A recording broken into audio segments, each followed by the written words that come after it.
All right, Larry Krueger here for the Pig in a Pickle Krug Show. We're down here in Arizona all week, courtesy of New York style Italian sausage. Often imitated, never equaled.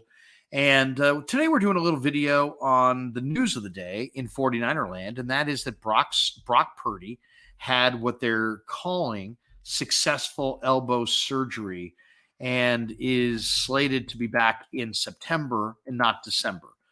All right. So what does it all mean? The Niners released a statement after the surgery saying that Brock Purdy underwent successful surgery with renowned specialist Dr. Keith Meister this morning. Dr. Meister conducted what they're calling an internal brace repair to Purdy's right elbow. Purdy's anticipated to start a throwing program in approximately 3 months. And obviously, this is a huge story for the 49ers.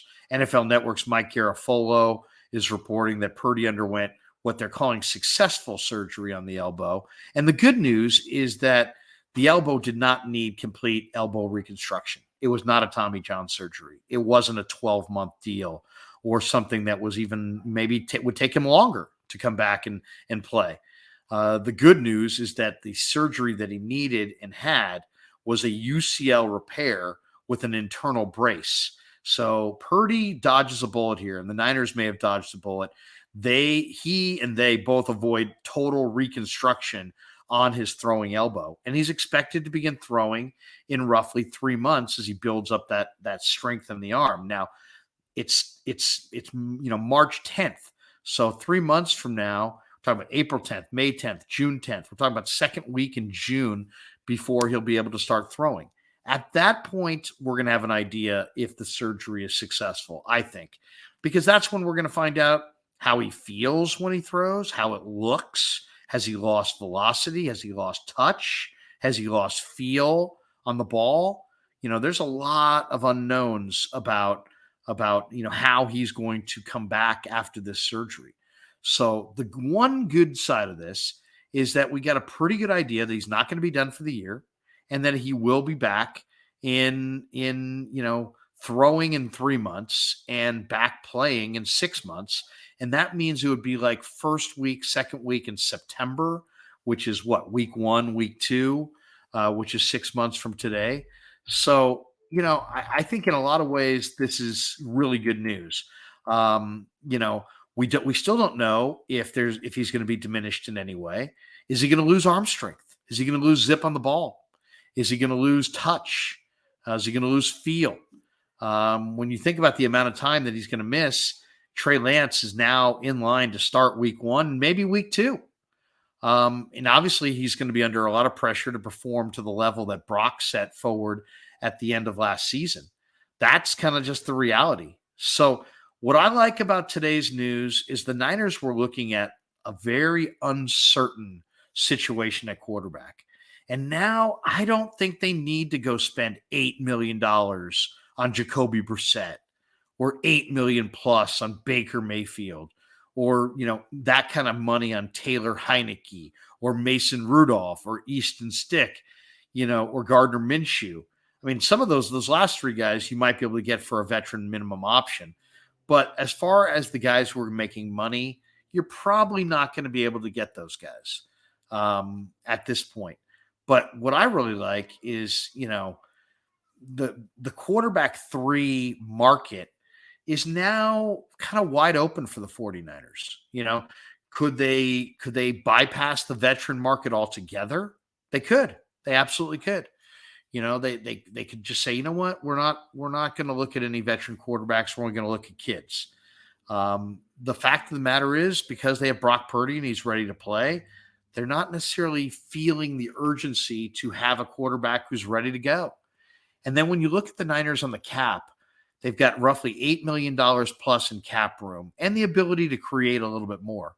But I think overall, the 49ers are hugged up against the cap and they don't really have the flexibility that they want. So the fact of the matter is that, the 49ers are definitely in a spot now where they don't have to go veteran with that third quarterback. If they decide they don't want to spend $5, $6, $7, $8, $9 million on Jacoby Brissett or Baker Mayfield or Taylor Heineke, they don't really have to do that.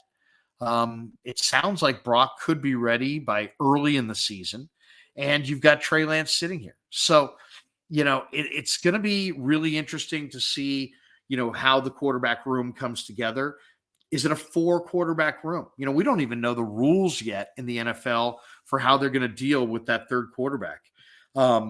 It's possible that the third quarterback is going to be up on game day, and that would change the rules dramatically in the NFL.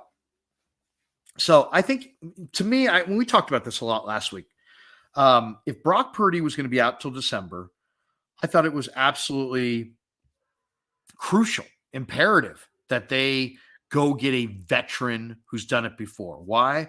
Because Trey's an unknown. He's played very little football. And if you don't have Brock, who's your quarterback? How are you going to win games? And you don't want to put that much pressure on Trey to say, hey, you have to step in there. Now, most likely Trey will step in at quarterback. And, I'm excited about his future. I just don't know if it's going to be this year. So what I like about today's news more than anything is that now this opens up the full gamut of possibilities for the 49ers. If they decide they want to trade for a young veteran, they can do that. They want to sign a veteran quarterback, they can do that. If they want to go into the draft and say, you know what, we've got good evaluators in our room. We feel really good about our draft process, and we're going to have our own internal guys evaluate their whole quarterback situation, and Trey and Brock, and exactly, who they're going to get as that third quarterback. If they want to go with, to me, now all the possibilities are out there. You want to go rookie? You can go rookie. You want to go nominal backup like a Easton Stick, who's truly a third quarterback, or Gardner Minshew or Mason Rudolph. Yeah, young players who still a lot of questions about.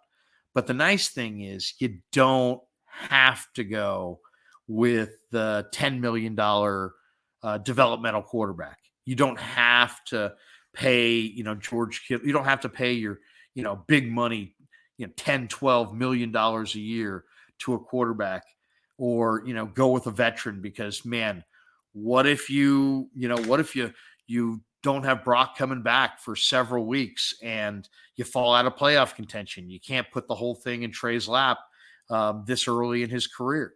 So now I really think they're in the catbird seat. They can wait on Brock. They can be patient with Trey. They can continue down this road of develop 2 quarterbacks, and keep growing their roster and trying to make it as good as possible. But if they decide that, they don't want to spend $5 million or $6 or $7 or $8 or $9 or more on Baker Mayfield or Sam Darnold or any rookie quarterback, if they just say, I think we'd like to, get a young guy in here who we think has a future, whether it be Jake Hayner or, there's any number of guys, Clayton Tune. I would say those 2 guys would probably be my favorites if you're going for a quarterback that you feel like can step in and be a developmental quarterback. But now you've got the rookie class open to you, and I like the class. I think there's some really exciting players in this draft class. Stetson Bennett from Georgia, low ceiling, high floor, veteran backup who, played in the Big Ten. And, you're talking about, played in the Big Ten, played in the SEC, and played on a really good Georgia team, and then went to the combine and threw some dimes. So if somehow they decide, hey, you know what, Stetson Bennett is the right kind of game manager, now in this situation, with Brock probably being back before October, with Trey probably being your starter at the beginning of the year, you could go with a Stetson Bennett and pour that cap surplus into an offensive tackle, into a defensive tackle, into a defensive back, into a key cog that can help you win a Super Bowl. So I think this is great news for the 49ers, because it gives them flexibility. They don't have to sit there and go, oh, kick to the gut. Brock Purdy's done for the year, and now it's like, wow, you're one Trey Lance tweak away from having no quarterbacks at all. I don't see it that way. I think Brock is likely to be back. Trey is likely to have improved, and they can, if they want, they can go with a veteran if they so choose as the third quarterback, but they don't have to. And if they want to save that money and spend it on their roster in other areas and go with a rookie quarterback, they're well within their power to do so. And you could make an argument that that may be, the best 53-man roster that they can put together. It may be constructed with a shortstop who's a converted catcher, or an infielder who's a converted outfielder. I mean, it could change. Absolutely, you have options now. You have the possibilities to do what you want to do.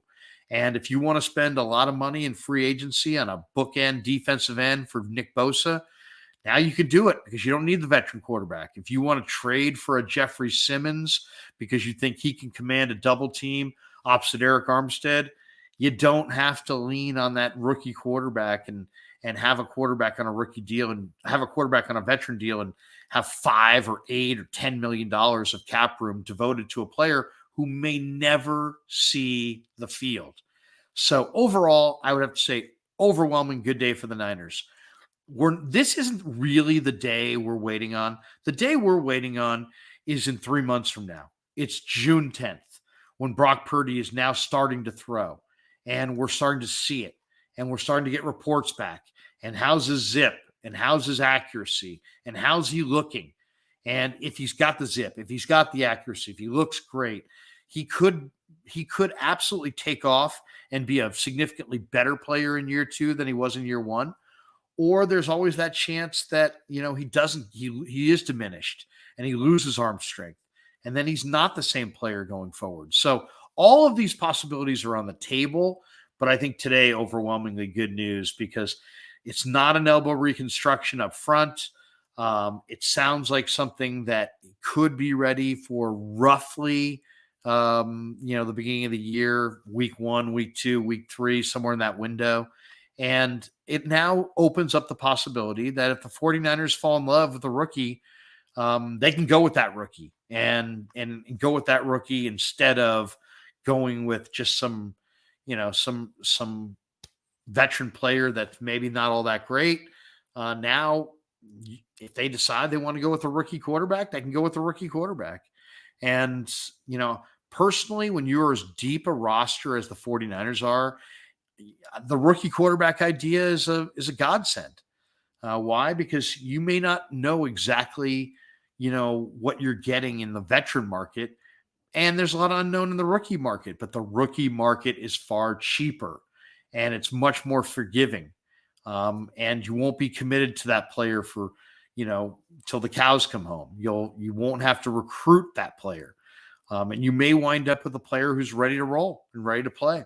I mean, there's no question that when you look at Brock Purdy was ready to play as a rookie. And maybe the same guys that identified Brock as a player in minicamp and prior to the draft, maybe those guys can help the 49ers find another quarterback to add to their room to give them a little bit more depth and talent at the position. All right, that does it for the Krug Show video on Brock Purdy's surgery, brought to you by, of course, Pig in a Pickle. And we are brought to you all month on our spring training trip by the New York Style Italian Sausage Company. Thanks to our sponsors. Hope you enjoyed the video.